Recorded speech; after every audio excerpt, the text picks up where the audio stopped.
बिस्मिल्लाहिर्रहमानिर्रहीम। अस्सलाम वालेकुम स्टूडेंट। आज के लेक्चर में जिस टॉपिक को हम डिस्कस करने जा रहे हैं उसका टाइटल है सेक्स लिंकेज इन ह्यूमन। बच्चे सबसे पहले हम ये देखेंगे कि आया सेक्स लिंकेज होता क्या है। तो बच्चे इससे पहले आपने जो टॉपिक पढ़ा था उसका नाम था सेक्स क्रोमोसोम, जिसमें हम फाइंड करते थे कि आया इंडिविजुअल मेल होगा या फीमेल होगा। तो सेक्स को डिटरमिन करने में किसका रोल था? सेक्स क्रोमोसोम का रोल था।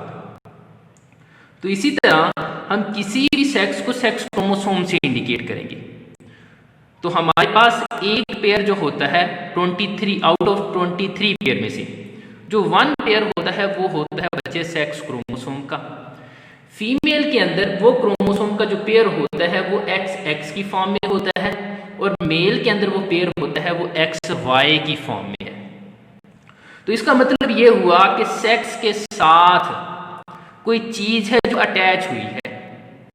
बेसिकली आज के लेक्चर में हमने ये डिस्कस करना है कि आया जो खुसूसियात होती हैं जो एक जनरेशन से दूसरी जनरेशन, या इसके अलावा अगर हम मुख्तलिफ किस्म के डिसऑर्डर या डिजीज की बात करते हैं जो जेनेटिक डिजीज होती हैं, वरासती बीमारियां होती हैं, वो एक जनरेशन से दूसरे जनरेशन में किस तरह ट्रांसफर होती हैं। एक्चुअली बच्चे होता क्या है कि वो तमाम किस्म के करैक्टर जो एक जनरेशन से दूसरी जनरेशन में ट्रांसफर होती हैं, उसका मतलब ये होता है कि वो जीन्स है वो इन क्रोमोसोम के साथ अटैच हुई हैं। तो इसलिए हम कहते हैं कि जो खुसूसियात या डिसऑर्डर होता है वो एक जनरेशन से दूसरी जनरेशन में मुंतकिल हो जाता है। ठीक है। तो जब हम कहते हैं कि क्रोमोसोम की 2 फॉर्म है, X और Y फॉर्म है, तो ये जो करैक्टर या डिसऑर्डर होते हैं या तो X क्रोमोसोम के साथ अटैच हो सकते हैं, तो या क्या है कि Y क्रोमोसोम के साथ अटैच हो सकते हैं। अगर तो बच्चे ये करैक्टर या ये जीन्स जो खुसूसियात को या डिसऑर्डर को एक जनरेशन से दूसरी जनरेशन में ले जाते हैं, अगर तो वो Y क्रोमोसोम के साथ अटैच है तो उसे हम कहेंगे Y लिंक्ड ट्रेट, कि Y क्रोमोसोम के साथ अटैच है ये जीन्स और आगे उन करैक्टर को फाइंड करती है। और अगर ये X क्रोमोसोम के साथ अटैच है तो फिर हम उसको क्या कहेंगे? X लिंक्ड ट्रेट का। बच्चे इसमें हम 1 बाय 1 इनकी एग्जाम्पल देखेंगे कि Y किसके अंदर होता है? सिर्फ मेल के अंदर होता है। और X किसके अंदर होता है? मेल के अंदर भी होता है और फीमेल के अंदर भी होता है। फीमेल में हम क्रोमोसोम को कहते हैं कि ये आइसोमॉर्फिक है, जबकि मेल के क्रोमोसोम को हम कहते हैं कि ये हेट्रोमॉर्फिक है। तो बच्चे 1 बाय 1 हम देखेंगे कि Y लिंक्ड ट्रेट क्या होते हैं और X लिंक्ड ट्रेट क्या होते हैं। बच्चे आपको पता है कि क्रोमोसोम जो होते हैं Y, वो मैंने लास्ट लेक्चर में बताया था कि जो Y की शेप होती है ये J शेप होती है और इसके इस एंगल पे या हम कह लें कि इस पॉइंट के ऊपर एक जीन्स मौजूद होती है और उस जीन्स का नाम है SRY जीन। तो इसे हम कहते हैं SRY जीन। बच्चे ये जीन्स मौजूद है किसके ऊपर? सिर्फ Y क्रोमोसोम के ऊपर मौजूद है, X क्रोमोसोम के ऊपर मौजूद नहीं है। ठीक है। इस जीन्स का काम ये है कि इसने आगे मेलनेस को फाइंड करना, कि इंडिविजुअल को क्या बनाना? मेल बनाना। तो मेलनेस काज करना किस जीन का काम हुआ? SRY जीन का काम हुआ। अब बच्चे हमने क्या करवाया कि एक फीमेल का मेल के साथ क्रॉस करवाया। हम ये देखेंगे कि जीन्स है वो किस तरह एक जनरेशन से दूसरी जनरेशन में ट्रांसफर होती है। तो बच्चे होगा क्या कि XX हमारे पास क्या आ जाएगी? फीमेल आ जाएगी। फिर इस X का Y के साथ क्रॉस करेंगे तो ये हमारे पास क्या आ जाएगा? मेल आ जाएगा। इसी तरह XX फीमेल और XY हमारे पास क्या आ गया? मेल आ गया। बच्चे क्योंकि ये जो जीन्स है ये किसके ऊपर मौजूद है? सिर्फ Y के ऊपर मौजूद है, तो इसलिए ये इंडिविजुअल क्या होगा? मेल होगा। तो वो जीन्स जो मेलनेस काज कर रही है वो हमेशा मेल के अंदर ही ट्रांसफर होगी और वो किसके ऊपर मौजूद है? Y के ऊपर मौजूद है। तो इस किस्म के ट्रेट को हम कहते हैं Y लिंक्ड ट्रेट कहते हैं। इसके बाद बच्चे कुछ हम करैक्टर को या ट्रेट को हम Y लिंक्ड भी कहते हैं, क्योंकि वो जो ट्रेट या जीन्स होती हैं वो किसके ऊपर मौजूद होती हैं? X क्रोमोसोम के ऊपर मौजूद होती हैं। तो बच्चे ट्रेड जो होते हैं वो किसके ऊपर मौजूद होते हैं? क्रोमोसोम क्योंकि हम एक्स लिंक्ड ट्रेट की बात कर रहे हैं, तो इसका मतलब ये हुआ कि ये जो ट्रेट होंगे वो किस क्रोमोसोम के ऊपर होंगे, एक्स क्रोमोसोम के ऊपर होंगे। अच्छा बच्चे, ये जो डिसऑर्डर है वो अचानक से नमूदार नहीं होते। जैसे मैंने पहले कहा कि जो खुसूसियात या कुछ डिसऑर्डर होते हैं वो एक जनरेशन से दूसरी जनरेशन में ट्रांसफर होती हैं। तो एक्स लिंक ट्रेट के अंदर या एक्स लिंक जो के बारे में जब हम बात कर रहे हैं तो इसके अंदर हमने एक डिसऑर्डर को डिस्कस करना है जिसका नाम है हीमोफीलिया। ये बच्चे ऐसे ही नहीं आ गया था, ये ऐसे ही नहीं आ गया था, बल्कि होता क्या है कि क्रोमोसोम के अंदर कुछ म्यूटेशंस आ जाती है, जीन्स के अंदर क्या आ जाती है, म्यूटेशन आ जाती है। तो म्यूटेशन आई तो मतलब क्या है कि क्रोमोसोम के अंदर या जेनेटिक इंफॉर्मेशन के अंदर चेंज आ जाएगी। तो जब बच्चे चेंज आ जाती है तो आगे क्या हो जाता है, डिसऑर्डर क्रिएट हो सकता है, जिसे हम कहते हैं कि म्यूटेशन काज हो गई है। अच्छा बच्चे, जो हीमोफीलिया डिसऑर्डर है इसके अंदर क्या होता है कि जो ब्लड होता है वो फेल टू क्लॉट, कि वहां लोथड़ा नहीं बन पाता, यानी कि खून जमता नहीं है।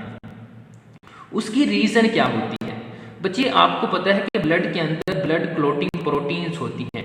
एक नॉर्मल अंदाजे के मुताबिक ये कहा जाता है कि ब्लड के अंदर तकरीबन 15 से 17 ब्लड क्लोटिंग फैक्टर या प्रोटीन्स होती हैं जो कि खून को जमाने में मदद करती हैं।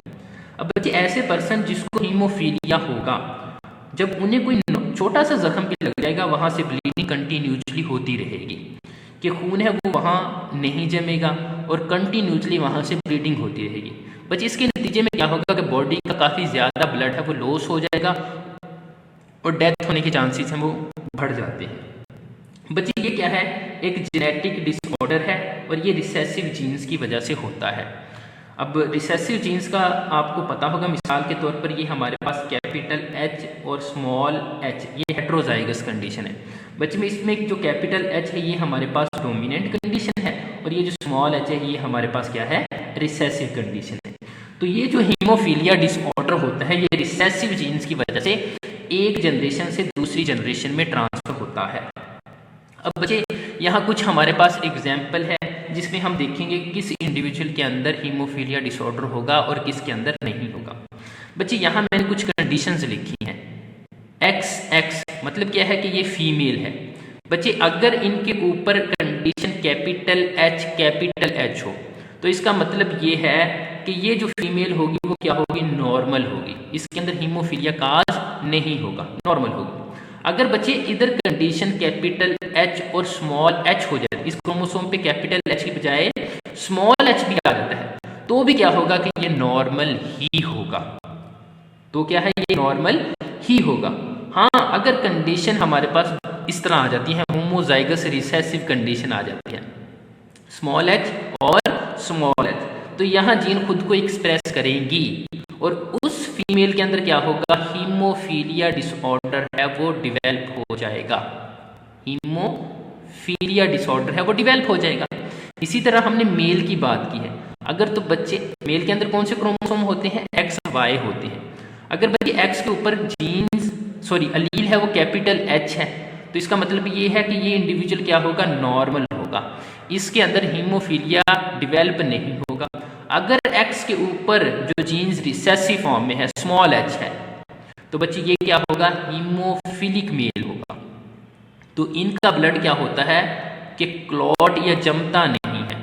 वो मैंने आपको बता दिया कि डिफरेंट फैक्टर होते हैं। मिसाल के तौर पर मैं कह देता हूँ कि ये क्रोमोसोम है, क्रोमोसोम की एक स्पेसिफिक साइट पे क्या होती हैं, जीन्स या फैक्टर मौजूद होती हैं जो कि क्या करती हैं, बेसिकली क्या होता है कि जो प्रोटीन्स होती हैं उनको भी कौन कंट्रोल कर रहा होता है, जीन्स कंट्रोल कर रही होती हैं। ठीक है, तो जैसे मैंने पहले कहा कि 15 से 17 फैक्टर होते हैं जो को खून को जमाने में मदद करते हैं। ठीक है, तो 15 तो हमारे पास वेल नाउन है, 2 के बारे में रिसर्च चल रही है। ठीक है, तो 15 हमारे पास फैक्टर होते हैं जो कि खून को जमाने में मदद करते हैं। तो बच्चे ये क्या होता है, इनके अंदर चेंज आ जाती है जिसकी वजह से, यानी कि म्यूटेशन आ जाती है जिसकी वजह से ये अपने नॉर्मली फंक्शन है वो परफॉर्म नहीं कर पाते। अच्छा बच्चे, ये जो आपने कंडीशन देखी है इसमें आपने गौर किया होगा कि जो जीन्स अगर जो अलील है जो हीमोफिलिक काज करती हैं वो किसके ऊपर मौजूद है, सिर्फ X के ऊपर मौजूद है, Y के ऊपर किसी भी किस्म का कोई अलील मौजूद नहीं है। अब यहाँ देखें कि यहाँ एक मेल है, इसके सिर्फ एक्स क्रोमोसोम के ऊपर एलील मौजूद है। अगर तो ये रिसेसिव फॉर्म में है तो इसका मतलब ये है कि डिसऑर्डर डिवेलप होगा, और अगर ये डोमिनेंट फॉर्म में है तो इंडिविजुअल क्या होगा, नॉर्मल होगा। अब बच्चे हम एक क्रॉस देखेंगे और उसमें ये देखेंगे कि आया जो हीमोफिलिक आगे ट्रांसफर होने के जो चांसेस हैं, ये रेट है, वो क्या क्या पॉसिबिलिटी है। तो यहाँ बच्चे मैंने एक क्रॉस ड्रॉ किया है। आप ये बॉक्स को आपने माइंड में रखना है कि ये मेल के लिए है, और ये आपको जो राउंड बॉडी सर्कल नज़र आ रहा है ये अपने माइंड में रखना है कि ये फीमेल के लिए है। ठीक है, तो इसमें मैंने वो क्रोमोसोम भी लिख दिए XX, तो आपको ये क्लियर हो जाएगा कि वाकई ही ये फीमेल है। और XY है तो इसका मतलब ये है कि आप मेल की बात कर रहे हैं। तो जहाँ बॉक्स आएगा समझिएगा क्या ये मेल है, और जहाँ राउंड बॉडी आएगा समझिएगा ये फीमेल है। अब बच्चे एक हीमोफिलिक मेल है, इसकी हमने शादी करवा दी एक नॉर्मल फीमेल के साथ, एक नॉर्मल फीमेल के साथ। तो हम देखेंगे कि आया उनके आगे जो जनरेशन होगी या बच्चे होंगे वो किस किस्म के होंगे। बच्चे आपने यहाँ तक फोकस करना है, आपने इसको अभी काउंट नहीं करना, मैं आपको समझाता हूँ। बच्चे होगा क्या जब हम इसके साथ क्रॉस करेंगे, तो फर्ज करो ये इसके साथ पहले इधर क्रॉस करवा देते हैं, X कैपिटल H और X स्मॉल h, समझ आ गई इस चीज़ की। तो हमारे पास ये क्या आ गई, फीमेल आ गई। इसके बाद X कैपिटल H और Y, ये हमारे पास क्या है कि नॉर्मल मेल आ गया। इसी तरह बच्चे X कैपिटल H और X स्मॉल h, तो हमारे पास ये दोनों फीमेल है, वो क्या होंगी, इस किस्म की होंगी, X कैपिटल H और स्मॉल h। तो मैंने स्पेस कम थी इसलिए एक ही सर्कल बना दिया, आप यहाँ ऐसा भी लिख सकते हैं, इस तरह अलग बना लें। तो हमारे पास X और इसमें अपने जीन्स को एलील कौन से लिखने हैं, कैपिटल H और स्मॉल h, यही कंडीशन हमारे पास आ गई। तो दो हमारे पास फीमेल आ गई और दो हमारे पास क्या आ गए, मेल आ गए। अब बच्चे मेल के अंदर ये देखें किसी भी किस्म की रिसेसिव एलील आगे ट्रांसफर नहीं हुई। ठीक है, तो हम कहते हैं कि मेल क्या होगी, नॉर्मल होगी, और फीमेल क्या होगी, कैरियर होगी। कैरियर का मतलब क्या है, कैरियर का मतलब ये है कि अब इसमें जो एलील है वो ट्रांसफर हो चुका है। ठीक है, हाँ वो खुद को अभी एक्सप्रेस नहीं कर पाएगा, वो खुद को अभी एक्सप्रेस नहीं कर पाएगा। ये हमारे पास हेट्रोजाइगस कंडीशन आ जाती है। हाँ, जब इसकी बच्चे आगे शादी है वो एक नॉर्मल मेल के साथ करवा देते हैं, एक नॉर्मल मेल के साथ, तो फिर पॉसिबिलिटी देखेंगे कि आया अगले इंडिविजुअल के अंदर क्या ये डिसऑर्डर है वो डिवेल्प होगा या नहीं होगा। तो हम क्रॉस करवा देते हैं, पहले इसका क्रॉस इन दोनों के साथ करवाएं। तो बच्चे X कैपिटल H और ये क्या हो गया, इस तरह क्रॉस करवा रहे, X capital H X capital H। अब इसका इसके साथ क्रॉस करवाएं, X कैपिटल H और Y। अब बच्चे इसका क्रॉस करवाएं, X कैपिटल H और स्मॉल h। अब क्या होगा, X स्मॉल h और Y। समझ आ गई चीज़ की, अपनी बारी बारी इनको क्रॉस करवाना है, जिस तरह हम पिछले कई दफ़ा बल्कि कई लेक्चर्स में हमने ये क्रॉस करवाए हैं। ठीक है, तो बच्चे X capital H X capital H ये क्या है, एक फीमेल है, और ये क्या होगी, नॉर्मल होगी, इसके अंदर हीमोफिलिक डिसऑर्डर डेवलप नहीं होगा। ये क्या है, मेल है, और मेल कौन सा है, नॉर्मल है, क्योंकि यहाँ रिसेसिव एलील या जीन्स मौजूद नहीं है। आगे बच्चे फीमेल है, ये क्या होगी, नॉर्मल होगी। नॉर्मल तो है लेकिन ये साथ में क्या है, कैरियर भी है, ये साथ में क्या है, कैरियर है, क्योंकि इसमें एक एलील मौजूद है। अब बच्चे ये देखें, ये हमारे पास X स्मॉल h और कैपिटल Y कंडीशन है, तो ये क्या होगा, मेल, लेकिन क्या होगा, हीमोफिलिक होगा, इसके अंदर डिसऑर्डर है वो डिवेल्प हो जाएगा, और इसका जो ब्लड है वो जम नहीं पाएगा, कि जब कोई इन्फेक्शन होगा या कोई चोट लगेगी तो वो नहीं जम पाएगा। अब बच्चे कहा यह जाता है कि जो हीमोफिलिक डिसऑर्डर होता है वो जिग जैग मैनर में होता है। अब जिग जैग मैनर का मतलब क्या है, मिसाल के तौर पर यहाँ अपने पेरेंट्स की बात की, ठीक है, तो इनके आगे बच्चे F1 जनरेशन आई थी, आपने देखा कि F1 जनरेशन के अंदर किसी के अंदर भी हीमोफिलिक डिसऑर्डर डेवलप नहीं हुआ था। ठीक है, तो जब अगली इसकी जनरेशन आई तो उसमें क्या हुआ कि हीमोफिलिक डिसऑर्डर है वो डिवेल्प हो गया। तो एक जनरेशन के अंदर नहीं होगा उससे अगली, तो इस तरह क्या है कि फर्ज करेंगे हमारे पास ग्रैंडफादर है और उसके फिर आगे जो जनरेशन आएगी उसके अंदर क्या हुआ, कि जैसे हम कहते हैं ये दादा है और ये क्या है, पोते, तो पोतों के अंदर क्या है कि आगे से डिसऑर्डर है वो डेवलप होगा। तो उम्मीद है मुझे कि ये लेक्चर की समझ आ गई होगी। अगर किसी भी किस्म की कोई प्रॉब्लम हो तो आप उसे डिस्कस कर लीजिएगा। कहा ये, और एक पॉइंट सॉरी मैं बताना भूल गया कि ये जो हीमोफिलिक डिसऑर्डर होता है, कहा यह जाता है कि मोस्टली ये मेल्स के अंदर है वो मौजूद होता है। अब उसकी मैं छोटी सी एक रीज़न बता देता हूँ कि मिसाल के तौर पर बच्चे, मेल के अंदर तो सिर्फ एक एक्स क्रोमोसोम होता है। अगर इस एक्स क्रोमोसोम के ऊपर सिर्फ एक ही अलील आ गई तो जो डिसऑर्डर है वो डेवलप हो जाएगा। लेकिन फीमेल के अंदर दो किस्म की पॉसिबिलिटी है। ये बच्चे क्या है कि अगर दो एक्स क्रोमोसोम है या दो एक्स से हम इंडिकेट करते हैं, तो बच्चे अगर तो एक के ऊपर भी कैपिटल एच कंडीशन आती है तो मतलब क्या है कि डिसऑर्डर डेवलप नहीं होगा। फीमेल के अंदर सिर्फ उसी वक्त डिसऑर्डर डेवलप होगा जब दोनों क्रोमोसोम के ऊपर रिसेसिव एलील मौजूद हो, यानी स्मॉल एच स्मॉल एच। तो यहाँ हमने दो को डिस्कस करना है, यहाँ हम सिर्फ एक को फाइंड कर रहे हैं क्योंकि एक्स के ऊपर मौजूद है। तो इसलिए इन मेल के अंदर ये जो डिसऑर्डर है होने के चांसेस है वो ज़्यादा होते हैं, जबकि फीमेल के अंदर ये डिसऑर्डर होने के चांसेस है वो कम होते हैं। तो इंशाल्लाह नेक्स्ट लेक्चर के अंदर हम नेक्स्ट टॉपिक को डिस्कस करेंगे। तब तक के लिए हाफिज़।